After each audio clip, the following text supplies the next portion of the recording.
Hello, beautiful souls, and thank you so much for joining this amazing conversation. We are going to deep dive back into all things chatting with my mother about love, about growth, and about surviving, and how we are in a lot of spaces shaping and navigating some of these conversations with no manual. So I'm excited, and I want you to stay tuned in.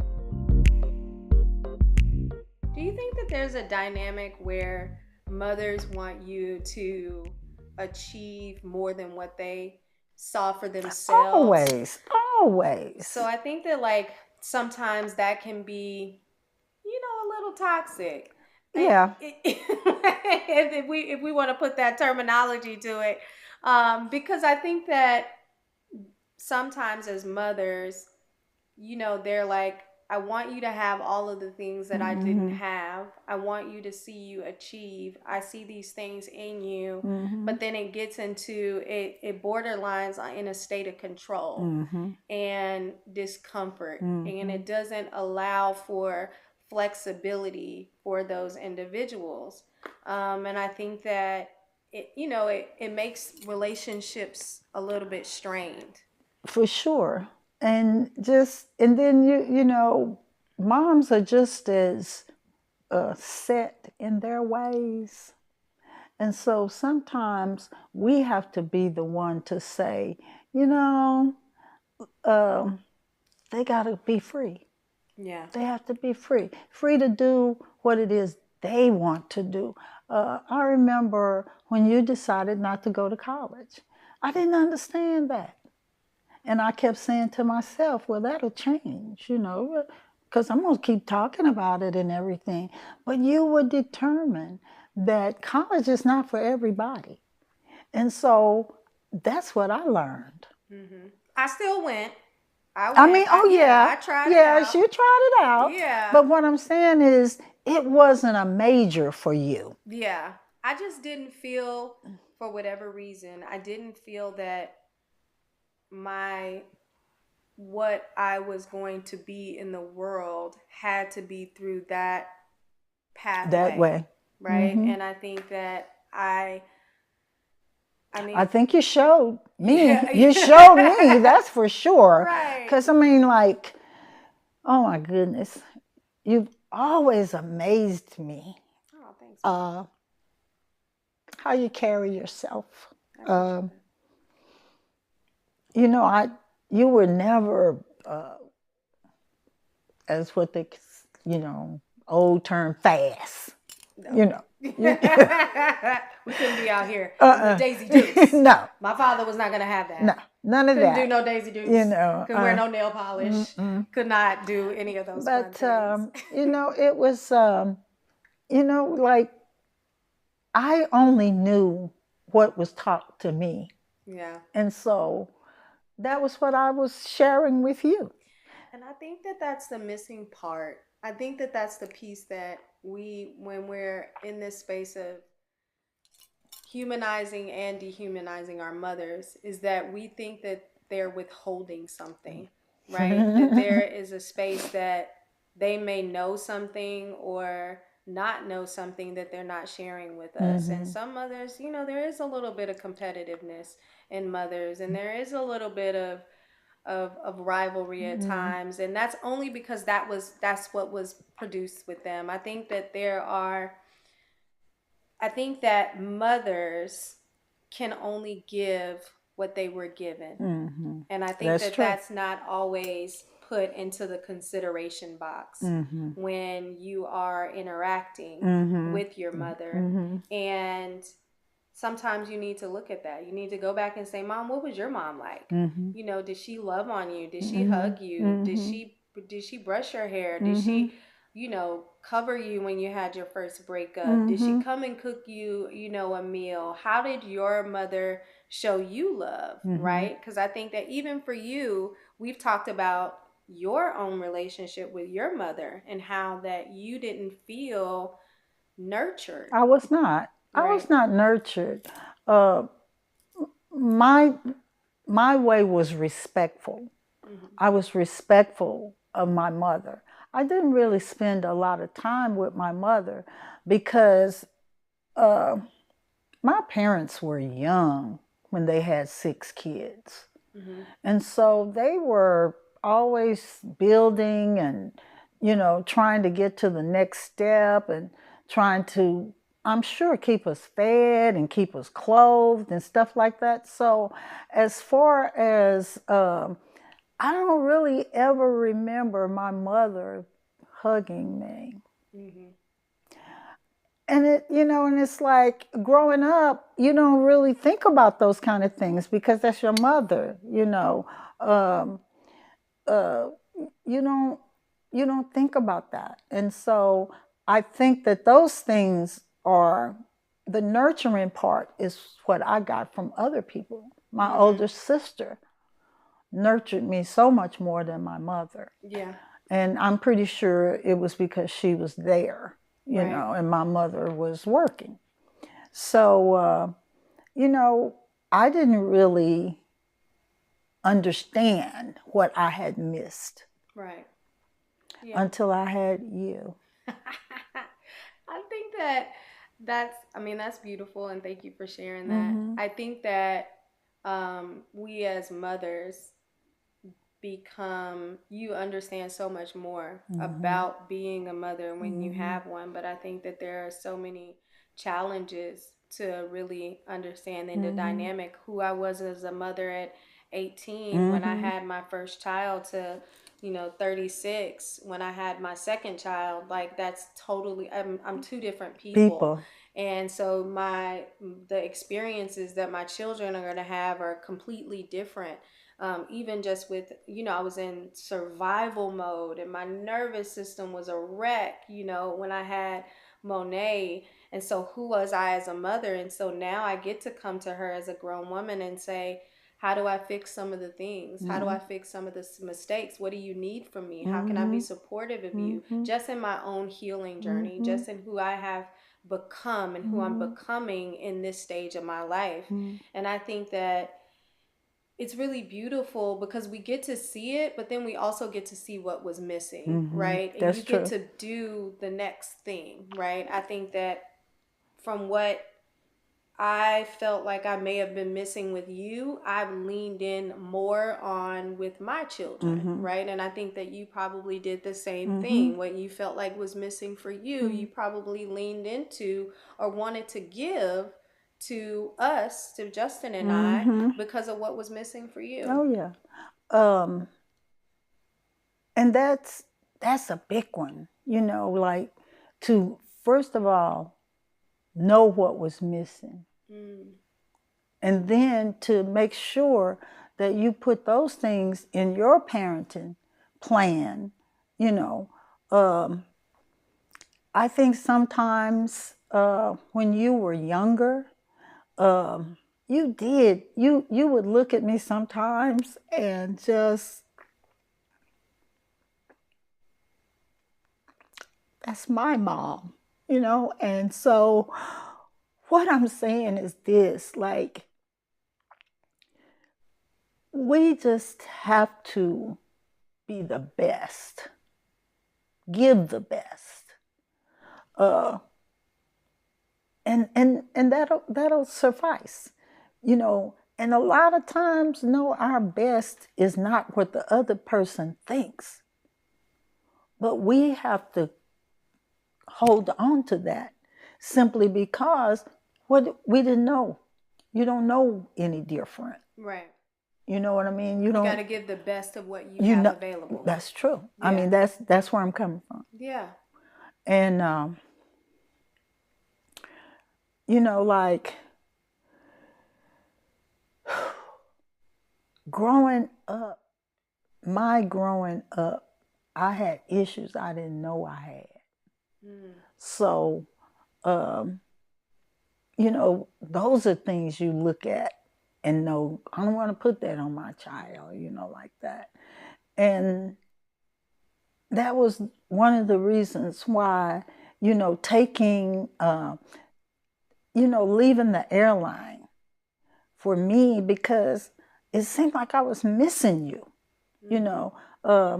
Yeah, your dad was there, and you truly are daddy's girl, but it's kind of like that wasn't what I wanted. Yeah. I mean, And I think that that's with you speaking of that. So my mother was a flight attendant for 15 20 years, years. 20 years for United Airlines. We're going to shout them out in case they want to fly somewhere.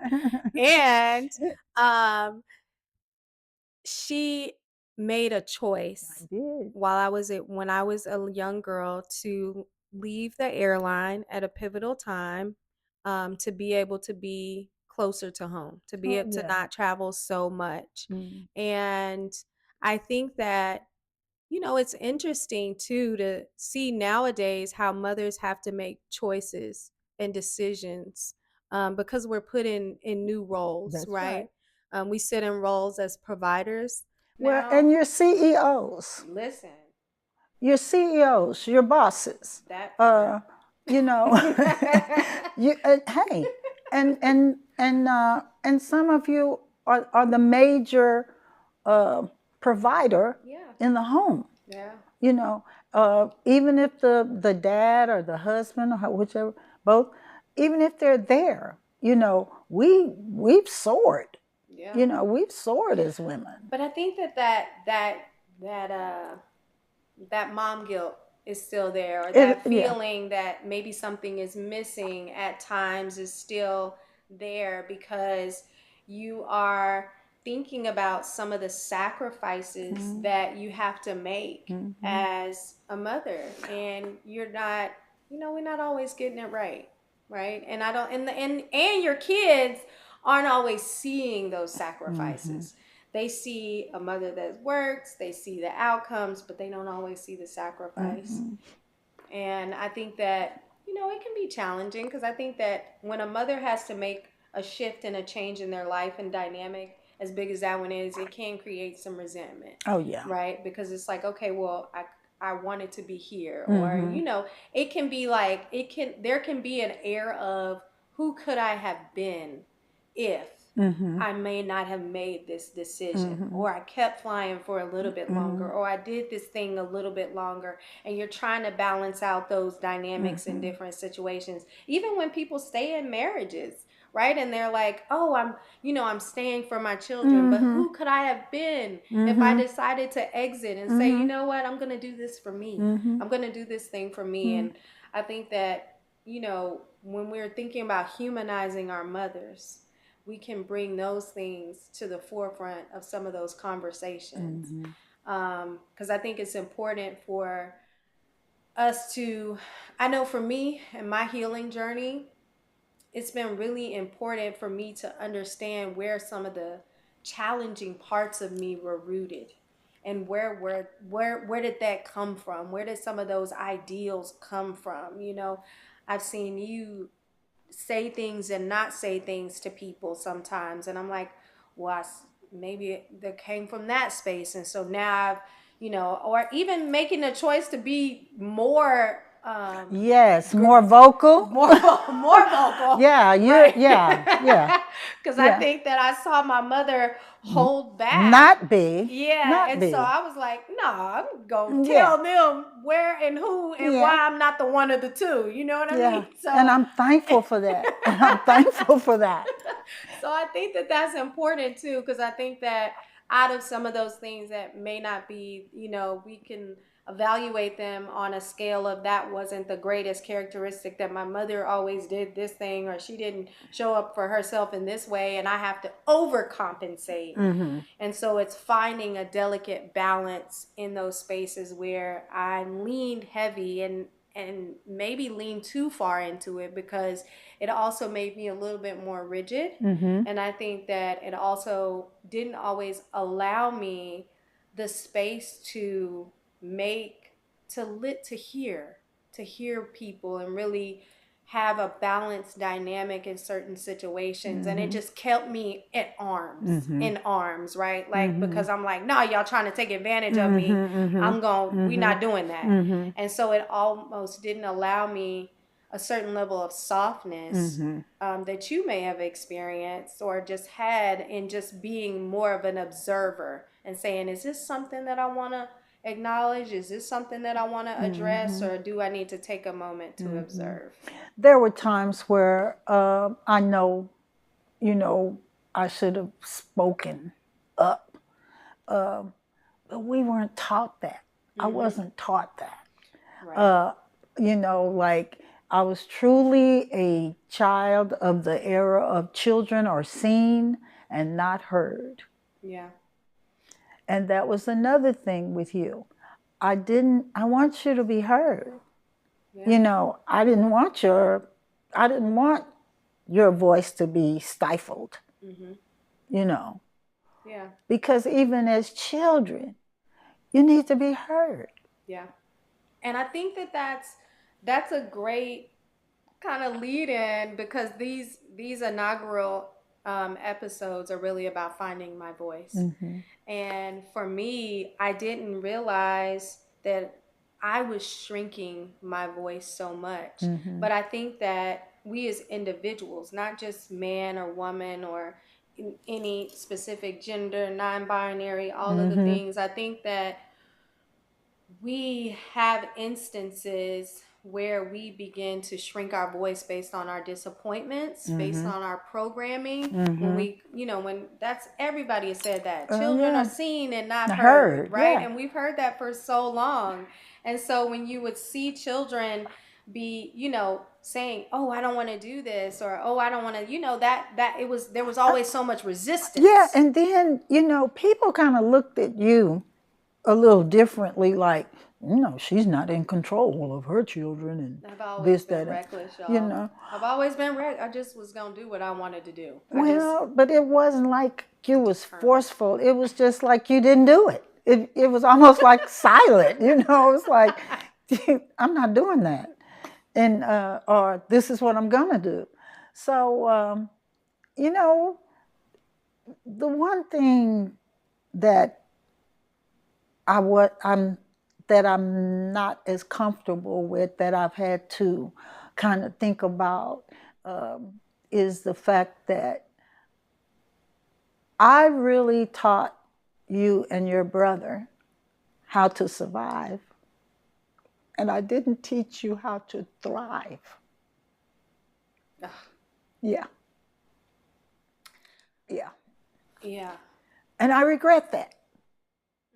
But look what, my kids are amazing. My children are amazing. Um, Sometimes I'll be like, are they really mine? you know, Yeah. uh, they've, the rough spots, they smoothed them out, they worked them out for themselves. Um, I remember, not to get away from what we're talking about, but I just remember when Justin was in college and he called me and he said, "Mom, I'm not gonna be able to get in school. I can't get the finances and stuff like that. And this lady is messing with me in the finance office." I said, "Go home, take you a bath, get you a beer, do whatever you need to do. And tomorrow you get up and you get back in that line. And if you see you gonna get that person, let somebody go in front of you." Right. Yeah, let somebody go in front of you, because you don't got to get her again. He called me the next day, "Mom, I'm in school." That part. Yeah. And that's what you taught us, Mom. That wasn't just surviving, that was thriving. Well, The only way we are able to thrive, the only way that we're able to build and do the things that we are able to do, is because we were taught to survive. Right? We know how to fish. yeah, You know what I mean? yeah, We both know yeah, how to fish. yeah. We You know that both we're know how gonna to fish. eat some. We know that we're going to survive. We know how to work. Yeah. Right? We know That's how to what my little nephew said. "Well, it's one thing about us. We know how to work." listen. Yeah. We And do we know how do to know how to work. We work. have great work ethic. We do. And I think that um Both my children do. Great work there. I mean, it's like sometimes when I'm here with you, I be wanting you to just relax, just relax, because it just seems like you always have something on your plate. And you know, the times when I see you out and meditating and stuff like that, I don't want to Maria to bother you. Even though She's gonna do it. she wants to come and Mm-hmm. definitely get into the meditation if she has Right. a moment. Yeah, but I don't, it's like I want those moments to be for you, But the one thing that I would like to just say, because sometimes as we get older, we got to say things while they're on our mind. Yeah. And I just want to thank you for your healing, Thank you. because in your healing, I've found healing. That's beautiful, Mom. And I hope that everyone um, can acknowledge that in the healing is so personal, Yeah.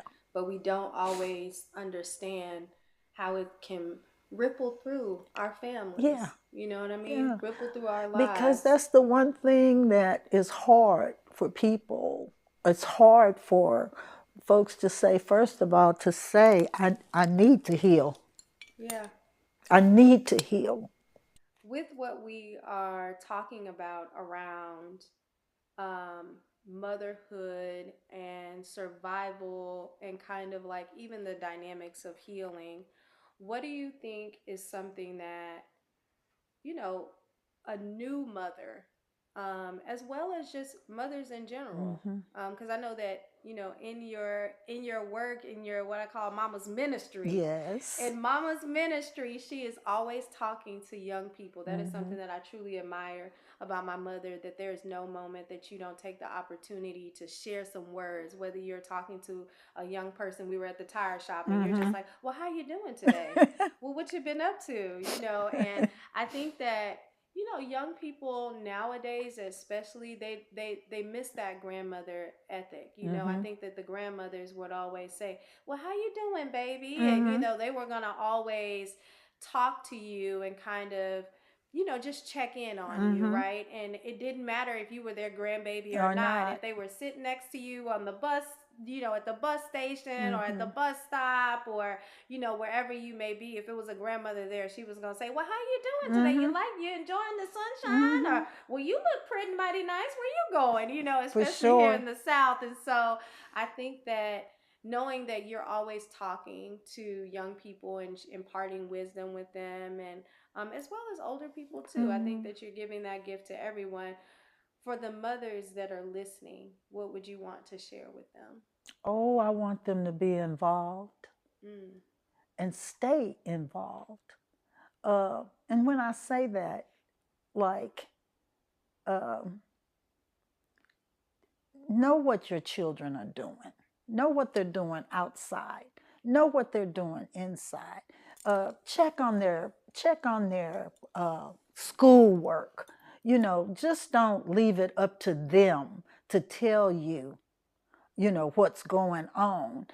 Get involved. Uh, know their teachers. Um, uh, know their trainers, the coaches. Just don't assume that these people have the best interest for your child. Mm. Yeah, Yeah. don't assume that. Yeah. Um, know what the level, know where your children will thrive. Right. Know the places that you don't want them to go, as opposed to, also knowing where you want them to Mm-hmm. go. But the big issue is stay involved. Get involved Mm. with these children. Don't just assume that the teacher is doing it, Right. or that some other person is doing it. Right. You know, um, I talked with a lady just recently that she's retired, Mm-hmm. senior, and she's having to take care of her 4-year-old granddaughter. Oh, wow. Yeah. Mm-hmm. So I say that to say this: that granddaughter has a mother Right.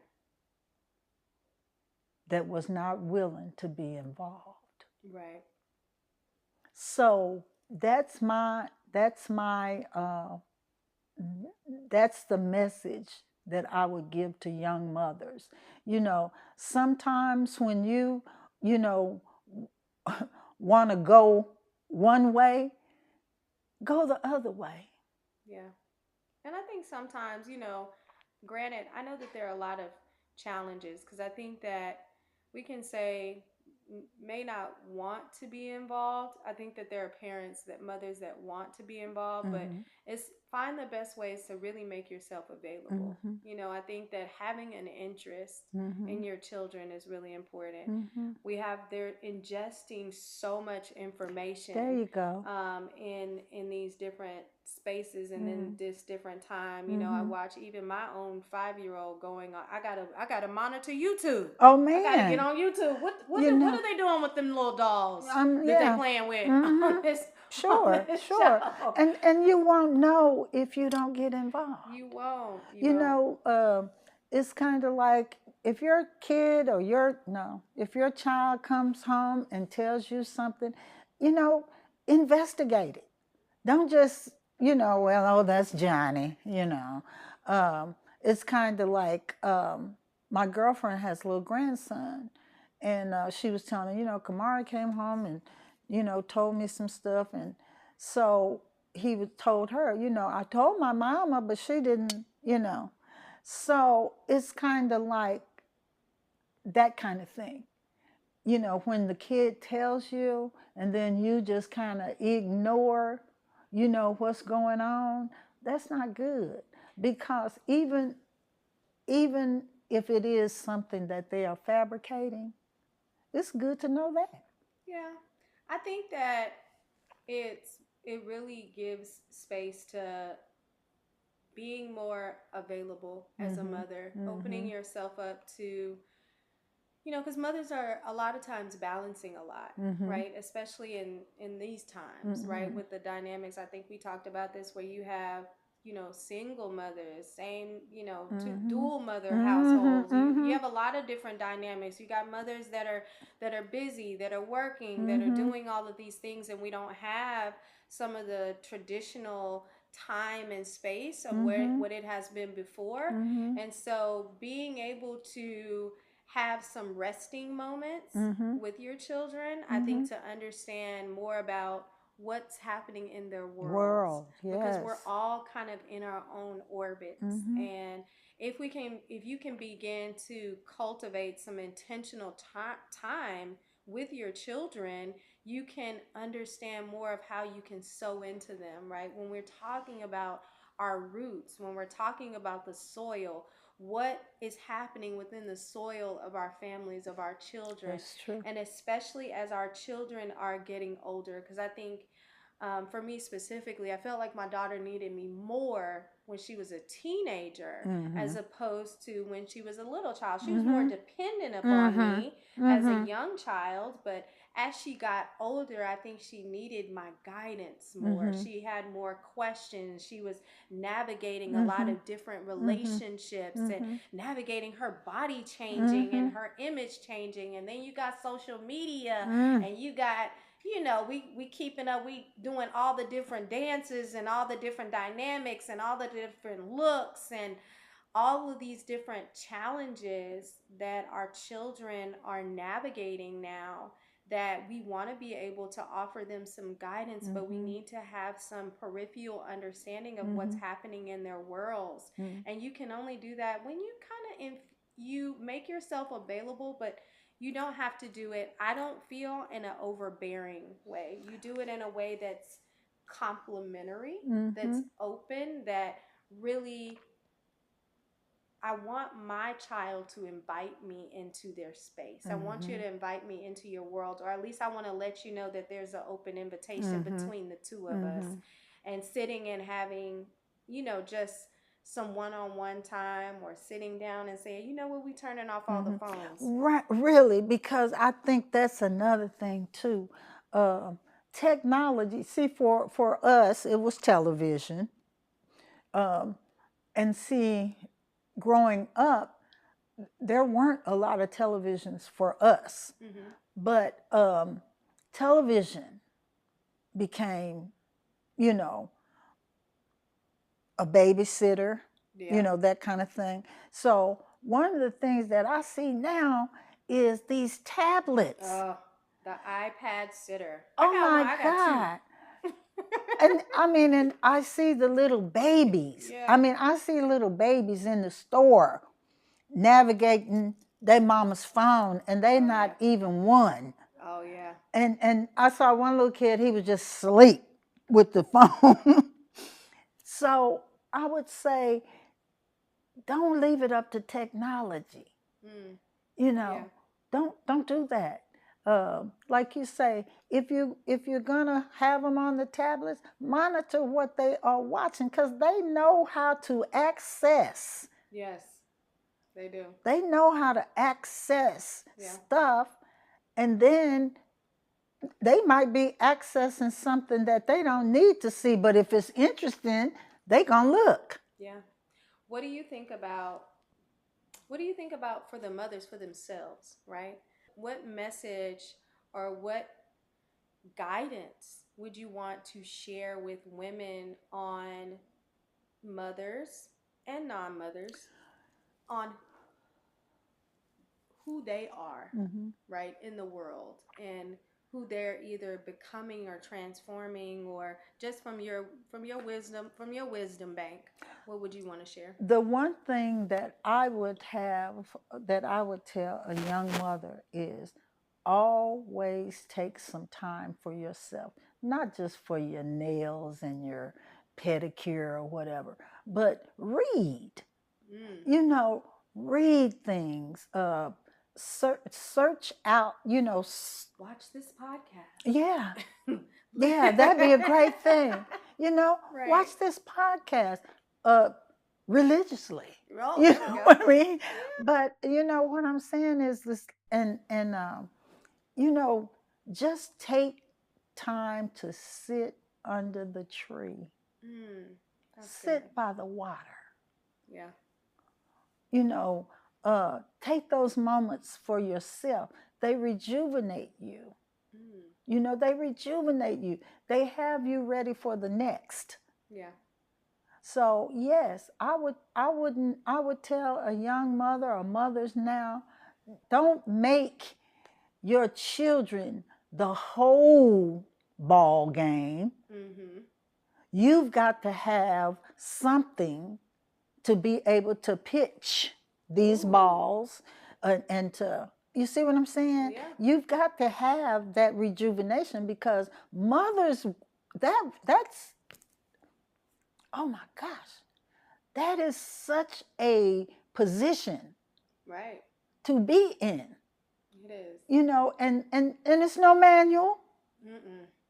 No manual. No manual. No books. So we have to depend on, you know, other women, Yeah.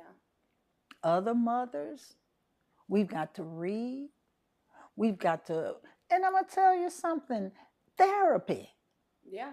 Therapy is good. Therapy. I do that every People, week. yeah, people, it's like, it's good to talk to a person that has no dog in the fight. Yes, that's true. Yeah. And I think that it doesn't always need to have to be a friend, right? I No, because think we that can wear them friends out. right, Yeah, right. we can wear them out. Because they're mothers as well, Yeah. right? And I think that Mm-hmm. having kind of like a line, I think that having that community, Mm-hmm. having sisterhood, Mm-hmm. having friends, having family, but then having that external bipartisan Mm-hmm. voice Mm-hmm. that you can either vent to, you can acknowledge, you Mm-hmm. can share space with. And see It's great. what mothers and women and men, what we need to understand about therapy is that you're not. It's nothing wrong. That's true. Yeah, You're not seeking that because it's something wrong. right. We're seeking that because we want things to be better. Yeah, that's so good. That's so powerful. Yeah, That because we it's not want about things to it be being better. something wrong. Wrong. It's No. about seeking out support to make things better. Better. That's awesome. Mm-hmm. I think as we begin to kind of like wrap, and we'll begin to kind of, bring things in on this conversation, the one thing we haven't talked about is love and relationships and motherhood, right? And how does that dynamic um, play a role? I think that as a woman, do you feel like it's anything that was important in thinking about relationships for you? Like, is there anything that kind of stood out in your experience where you're like, you know what, it's really important to make sure that you're cultivating this in your relationship, or you're being heard, or what is something that you think that has given, that gave you either a level of success or a level of challenge, or just something that you picked up on along the way? I've always been an advocate of love, Mm, always, because God is love. yes. So, you know, when we love someone, we don't always have to be in their best graces. Mm, You know, uh, it's kind of like you'll tell me, you'll say something to me, and I'll say, I'm just tired, I'm done. And you say, see? Well, that's just a reaction, at the time. Uh, but we we don't always need to feel it.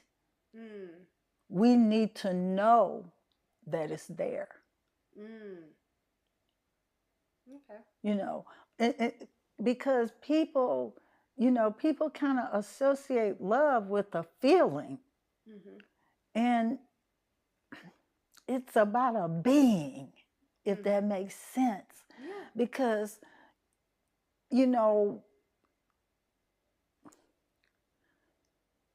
I've got to love you no matter what, Mm-hmm. because that's who I am. That's what I believe.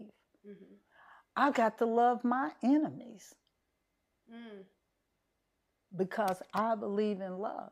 Mm-hmm. And if I want my life to go in a direction that I want it to go in, I don't want to be somewhere hating, being a hater. Not a hater. No, Don't be a hater. I don't want to be a hater. If you get anything out of this, don't be a hater. I don't want to be a hater. No, And so that, to me, that's where love comes in, yeah. because we have to love whether we agree or disagree. Mm. You know, um, it's like as people say, if there is a heaven, I want to go. Yeah. Yeah. And I don't want to be rejected up there because I didn't love somebody. There you go. Yeah. And I think that love is so many different things, It because love is is. so multifaceted. Yes, it I think is. that love is acceptance. I think Mm-hmm. that love is growth. Like, love is liberation. Love is Mm-hmm. a lot of things, Mm-hmm. right? Even the frequency of love, and Mm-hmm. understanding that, and it holds so much power. Mm-hmm. But there's this space where, too, that it's one thing that I want to give caveat to, is that we've talked a lot about mothers, but I know that I've had some beautiful women that have been so nurturing in my community, to me as a mother, to my children, and these are women that are not mothers. Mm-hmm. And we've talked about the motherless child in a lot of spaces, but we Mm-hmm. don't talk about um, the childless This mother. mother. And there's a childless mother dynamic out Mm-hmm. here, and I think that it's important to acknowledge Mm-hmm. those women in this space as well, because they create so much for so many people, and they Mm-hmm. have such a nurturing dynamic, and they have love, and they Mm-hmm. they give out the motherly Mm-hmm. energy the best, and they're so impactful Mm-hmm. to the village, Well, right? this is how the aunties came about, as far Yeah. as I'm concerned. Yeah. Because some of the aunties that I know, they don't really have children. Yeah. And some of them I know, they might have a child, Mhm. and just one. Mhm. But I think that, like, I think about my own aunties, that did not have children. I had two of them Mhm. that were very close to me. Mhm. And they were just, you know, they were there. And they could, they could spot something in a New York minute. Mhm. Yeah, they could spot it. And they're dynamic, right? They're dynamic, and they hold space, and they give you balance in ways that, at a lot of times that we may see or may Mm-hmm. not see. And See, so I think it's important, because a lot of times we acknowledge the traditional mother, mother. right? But we Mm-hmm. don't always acknowledge the aunties. We don't always acknowledge the women that are holding space and sharing space Mm-hmm. with us, to be able to give a little bit more, and to be able to, really be a pivotal part of our village, a Mm-hmm. pivotal part of the soil, And they right? are. And they Yeah. are. And so I wanted to make sure that we brought that into the Mm-hmm. conversation. But as we are getting ready to wrap, because this has been amazing, Amazing. Mama, thank you so much Thank for you. joining me. Thank you so much for birthing me, bringing me into this world. You chose me. I did, Yeah. right? And I chose well. You chose me. Yes, the Most High was, listen, in full accordance Mm-hmm. with the selection process, Mm-hmm. because I think that so many aspects of my understanding, of my awareness, of my freedom, of my open mindedness. Right? We didn't even talk about the fact that my mother used to take me to the psychic stores. I'm gonna put that in another episode, because I was like, why are we here? But I was always intrigued, right? We would Mm-hmm. be in the metaphysical shops and looking around at everything and buying Mm-hmm. incense. And some of the most beautiful aspects of me, of getting up on Saturday mornings and cleaning and cooking and turning on Anita Baker and lighting my incense, and even Iyanla Van Zandt, and I hope that I get to meet her.